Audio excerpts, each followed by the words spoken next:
warahmatullahi wabarakatuh. Perkenalkan, nama saya Yudi Sutisna. Saya dari Klub Pecinta Al-Quran. Website bisa dilihat di www.klubpecintaalquran.com.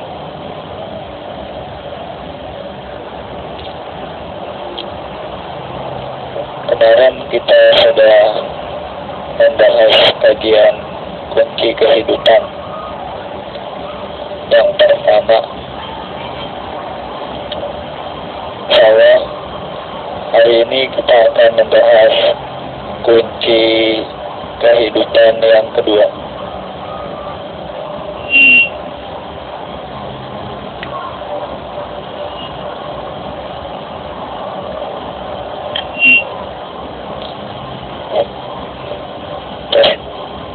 Hidup di dunia ini gampang-gampang susah. Gampang-gampang susah. Gampang-gampang susah. Gampangnya 2 kali, susahnya sekali. Gampang-gampang susah. Nah.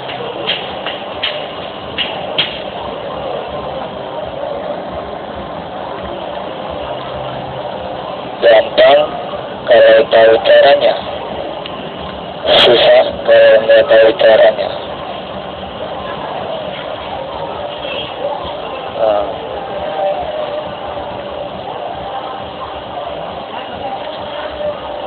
Hidup ini seperti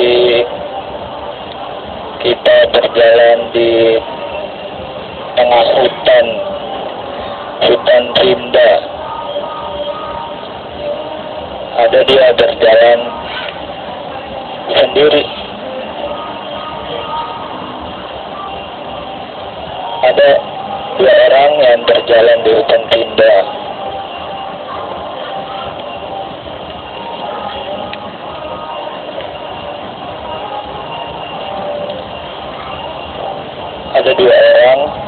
Ada dua orang berjalan di hutan rimba. Yang satu berjalan sendirian.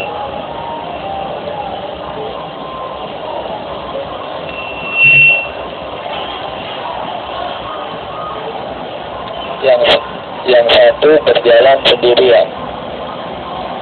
Yang satunya lagi berjalan berdua bersama seorang pemandu hutan. Lebih enak mana kira-kira? Berjalan sendirian atau berjalan sama pemandu hutan? Yang satu dia nggak tahu kemana dia berjalan. Yang satunya lagi sama nggak tahu kemana dia berjalan, tapi pemandunya tahu dan dia akan dipandu terus berjalan. Kata pemandunya, "Mas, jangan lewat kanan. Sebelah kanan itu ada harimau buas yang akan menerkam Mas." Terus jangan berjalan di tengah. Di tengah itu ada rawa yang berisi buaya dan ular. Berjalanlah sebelah kanan, kata pemandunya. Karena pemandunya tahu. Dia berjalan mengikuti instruksi dari pemandunya. Orang yang pertama nggak tahu, karena nggak ada pemandu. Dan dia berjalan di kanan, ada macan buas diterkam dia sama macan.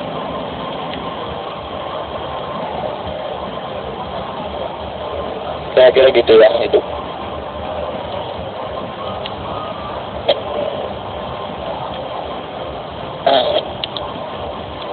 Kita hidup ini udah ada yang mandu. Pemandunya itu tahu arah jalan yang aman, jalan yang berbahaya, tahu dia pemandunya. Kita hidup ini udah ada yang mandu. yang jadi masalah, kita mau atau enggak ngikutin pemandunya.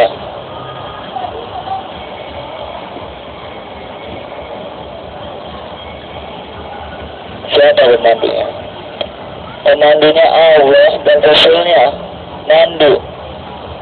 Mandu, ngasih tahu jalan yang bagus, jalan yang aman, jalan yang lurus. Pemandunya Allah dan Rasulnya.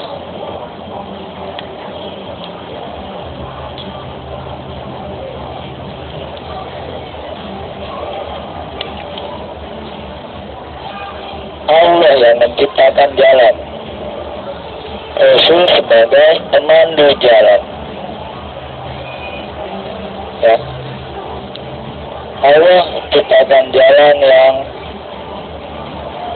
rumit, yang mudah, yang enteng, yang berbahaya, yang tidak berbahaya. Allah ciptakan jalan. Dan Rasulullah sebagai pemandu. Rasulullah itu utusan Allah. Dia ditugaskan untuk memandu manusia.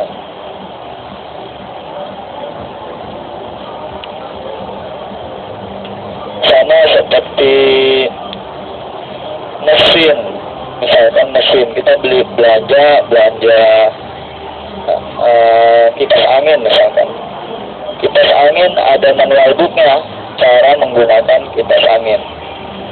Kita beli komputer ada manual booknya untuk mengoperasikan komputer. Kita beli motor ada manual booknya. Manual book itu berfungsi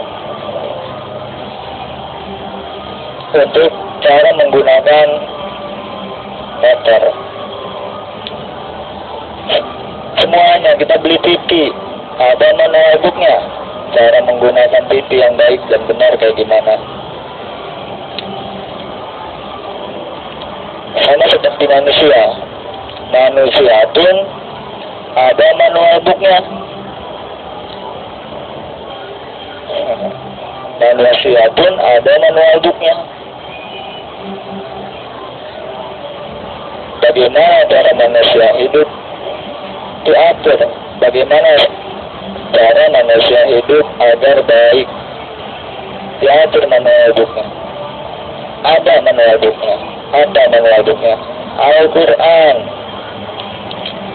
Al-Quran itu manual book. Makanya kalau kita hidup, kita jangan sendiri-sendiri aja. Jangan sendiri-sendiri. Kita hidup jangan sendiri-sendiri. Kita punya pemandu. Kita punya manual booknya. Ajak pemandunya. Baca manual booknya. Supaya hidup kita enteng dan terus dipandu sama pemandunya.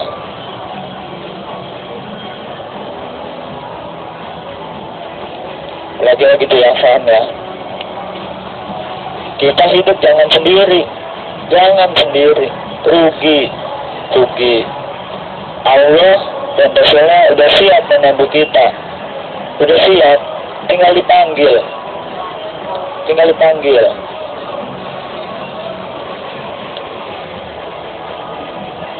Ya, jangan jauh-jauh dari pemandunya. Nanti kita nggak tahu jalan pulang. Sama seperti pemandu kita ngasih tahu untuk apa manusia diciptakan ke muka bumi ini. Untuk apa? Pemandunya ngasih tahu, tidak kuciptakan jin dan manusia melainkan untuk beribadah kepada Allah. Itu pemandunya ngomong. Jangan lewat kiri, nanti ada macan, nanti kamu dicaplok kayak macan. Jangan lewat jalan tengah, itu raya yang banyak buayanya sama banyak ularnya. Nanti kamu terluka. Pemandunya udah ngasih tahu,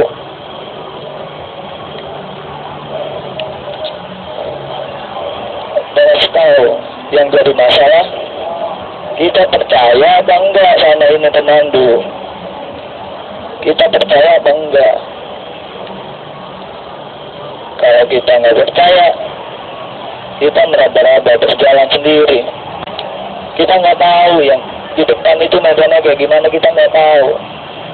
Nanti pemandunya tahu persis, tahu, karena dia yang menciptakan jalan itu. Allah yang menciptakan jalan, dan Rasul utusan Allah memberitahu ini jalan yang bagus, ini jalan yang kurang bagus, ini jalan yang bagus, jalanlah lewat yang bagus. Ya.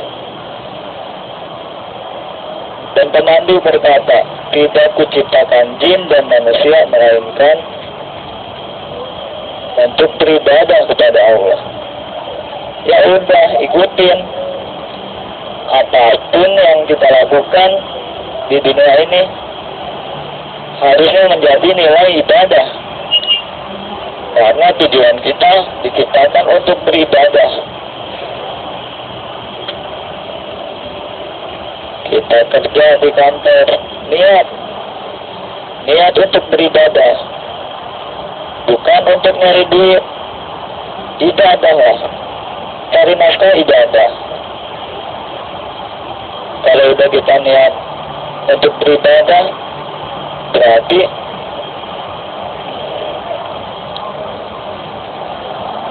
apa? Kalau kita kerja niatnya untuk beribadah, berarti nggak ada itu cerita-cerita korupsi, cerita ngibulin orang, cerita makan gaji buta, cerita mengambil hak orang lain, cerita mengurangi takaran timbangan. Gak ada cerita kayak gitu kalau kita memang kerja niat untuk beribadah. Masa beribadah ngurangin timbangan, itu bukan ibadah. Ya.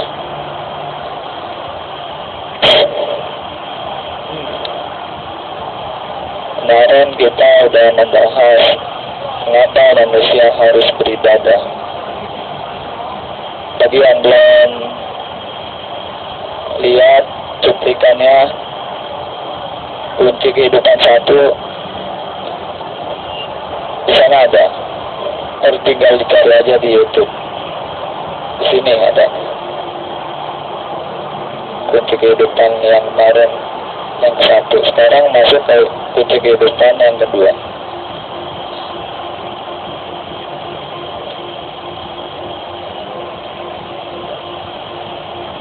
Apa kunci kehidupan yang kedua?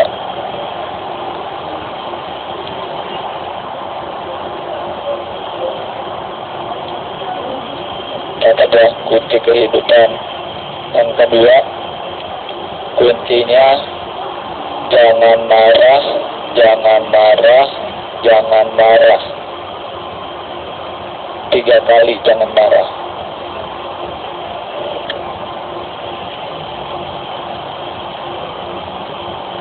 Kunci kehidupan yang kedua,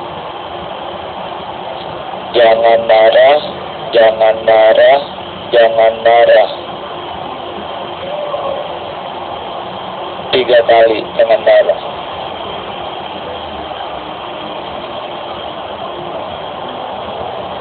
Saya udah nulis catatannya. Diriwayatkan dari Abu Hurairah radhiyallahu anhu, ada seorang lelaki berkata kepada Nabi Muhammad SAW, kata dia, wahai Rasulullah, berilah saya nasihat. Terus Rasulullah menjawab, jangan marah.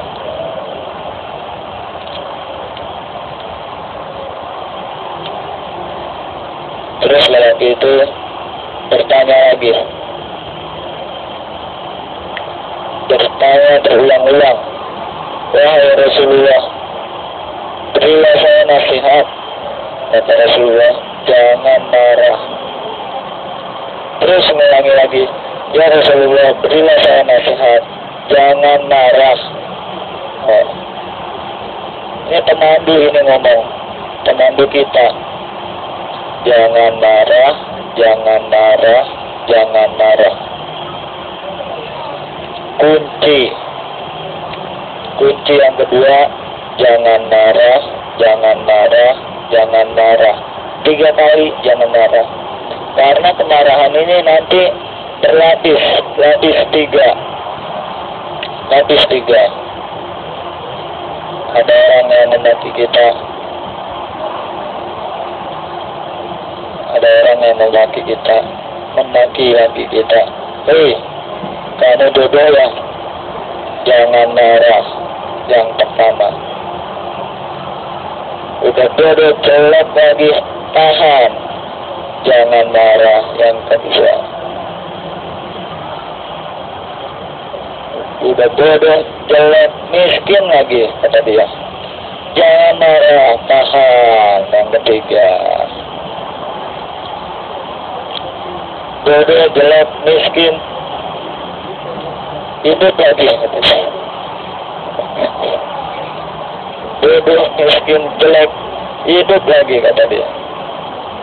Tahan sambil megang batu. Ya jangan megang batu. Tahan, jangan marah, jangan marah, jangan marah. Nanti ada tips and triknya. Gimana supaya kita menahan jangan marah, tenang. Ada lagi hadis dari Tabrani, hadis sahih. Seorang lelaki yang datang menemui Rasulullah SAW dan mengatakan, wahai Rasulullah, ajarkanlah kepadaku sebuah ilmu yang bisa mendekatkan saya ke surga dan menjauhkan saya dari neraka. Ada sahabat bertanya, wahai Rasulullah, ajarkanlah kepada saya agar saya bisa mendekati surga dan menjauhi saya ke dalam neraka. Apa kata Rasulullah? Maka Rasulullah SAW pun bersabda, jangan tumpahkan kemarahanmu, niscaya surga akan kau dapatkan. Ya subhanallah. Jangan kau tumpahkan kemarahanmu, niscaya surga akan kau dapatkan. Gampang kan dapetin surga? Jangan ditumpahin kemarahannya, nanti dapat surga. Jangan tumpahin, makanya tahan, jangan marah, tahan. Apapun yang terjadi, tahan. Kalau teman-teman yang udah nyimak kunci kehidupan yang pertama, pasti tahu nanti. Tahu kenapa jangan marah, tahu karena kita harus ridho, ya kan? Kita harus ridho. Kunci ridho itu dipakai itu ya, yang pertama ya. Kita harus ridho. Jangan marah, jangan marah, jangan marah.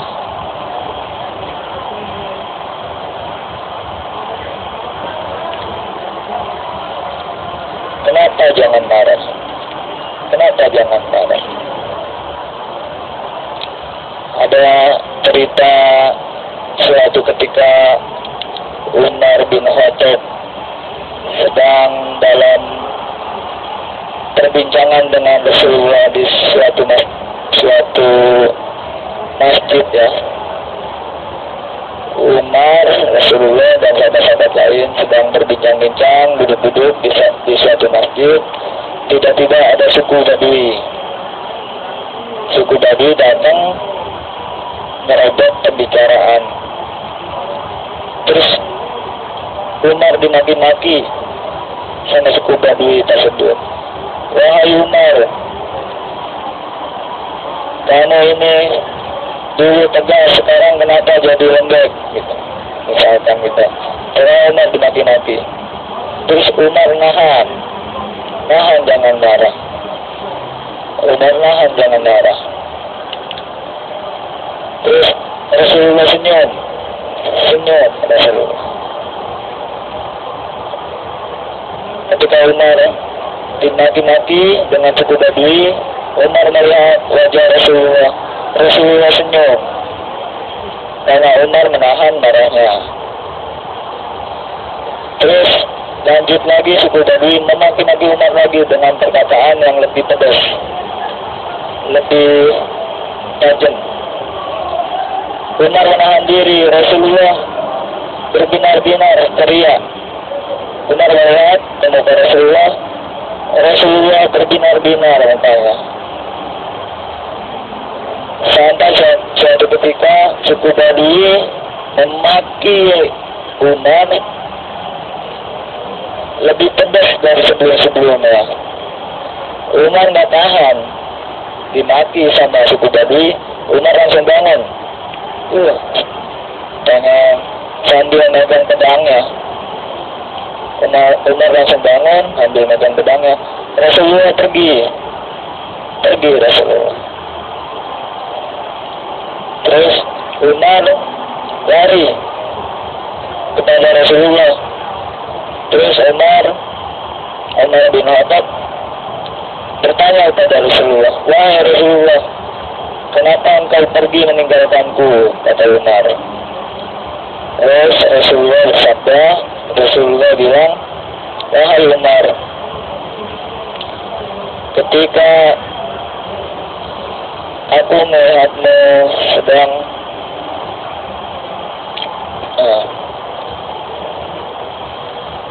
jadi kata Rasulullah, wahai Umar, sesungguhnya ketika aku sedang melihatmu menahan amarahmu, maka aku melihat malaikat berbondong-bondong datang mendekatimu. Dan itu pemandangan yang bagus," kata Rasulullah. "Pemandangan yang indah, maka aku tersenyum melihat pemandangan itu." Rasulullah tersenyum gara-gara malaikat berbondong-bondong mendekati Umar.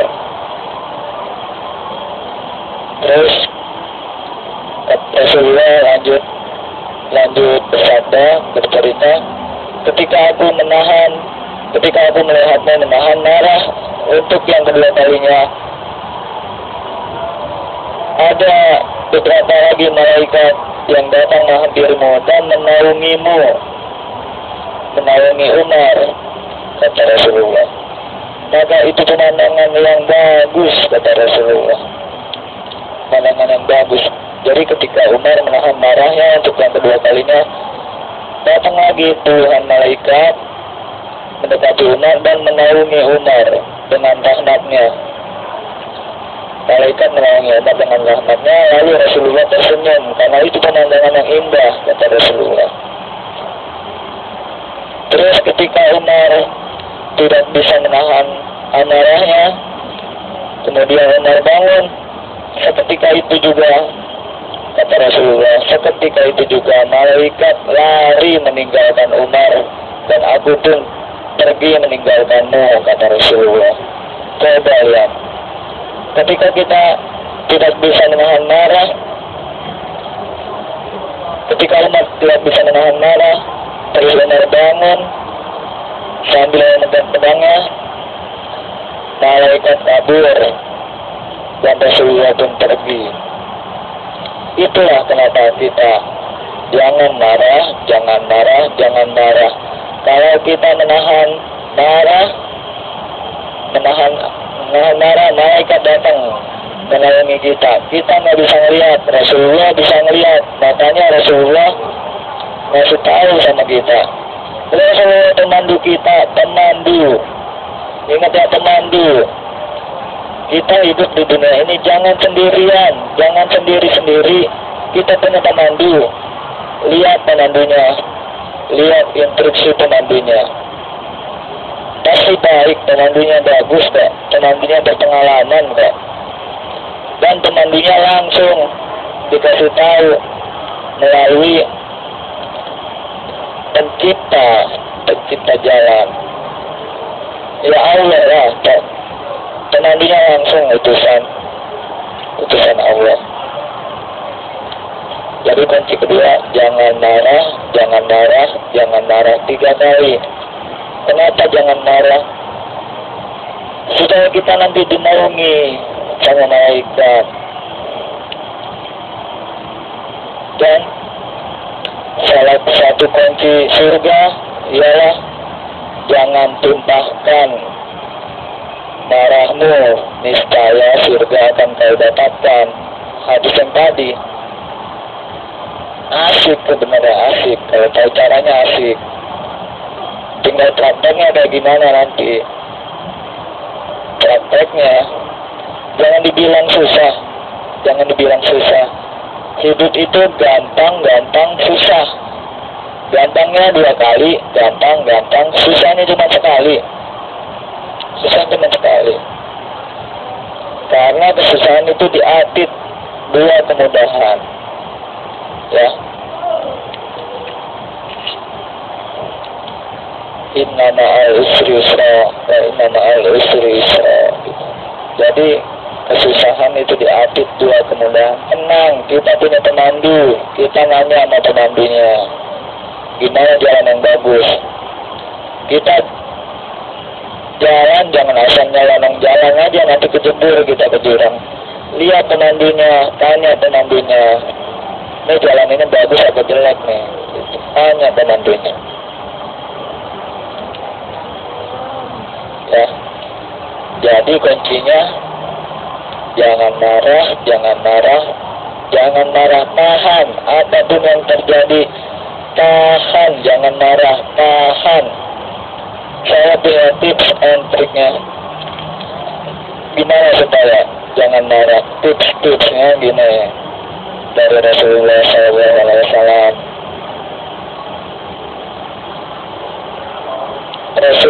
Ini tipsnya langsung dari pemandunya nih.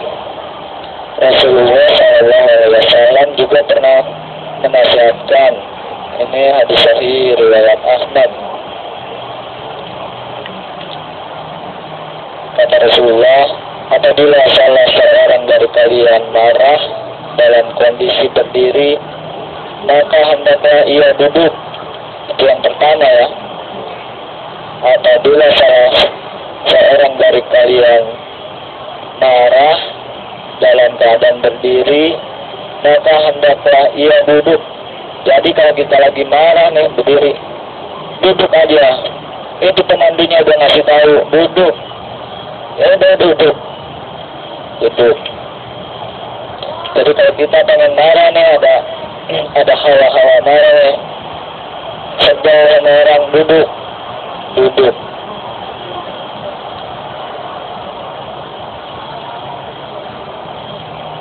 Kalau dengan cara duduk marahnya belum hilang juga, kata Rasulullah, hendaklah dia berbaring.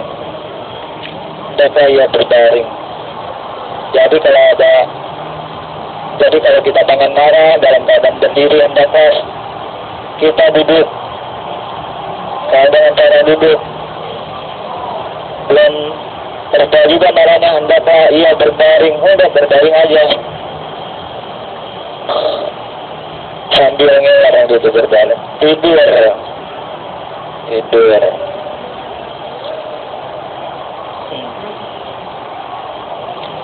Tips and triknya saya tambahin dikit. Kalau dengan berbaring marahnya masih ada juga, masih dongkol juga, mendingan pergi dari situasi itu. Pergi kemana kek, dari angin, pergi.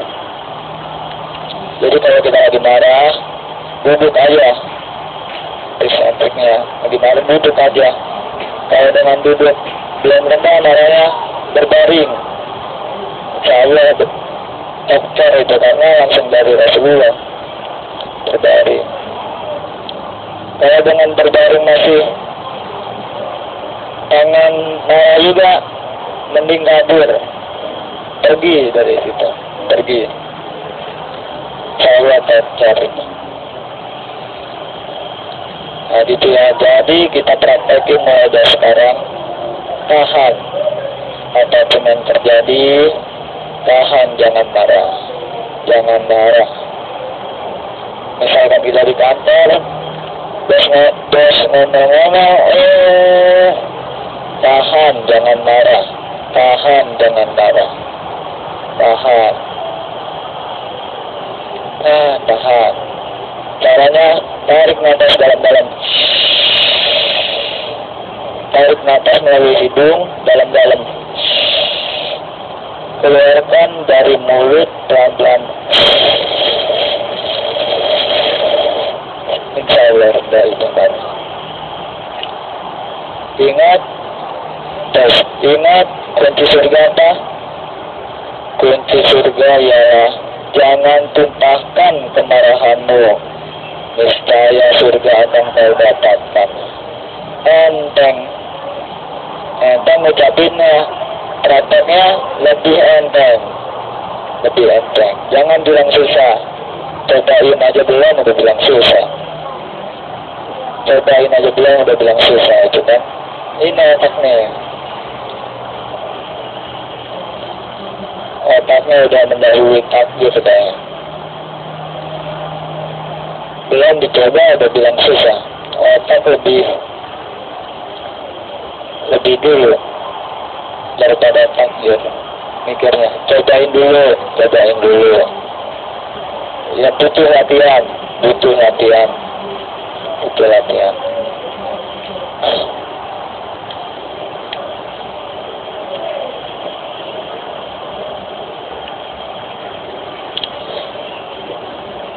Jadi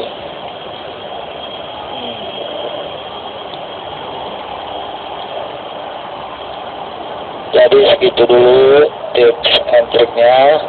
Kunci kehidupan yang kedua langsung dipraktekin. Jangan marah.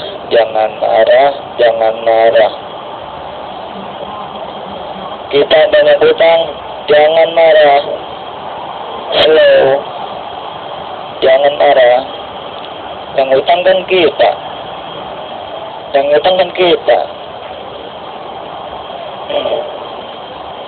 Kita banyak masalah, jangan marah. Slow, jangan marah.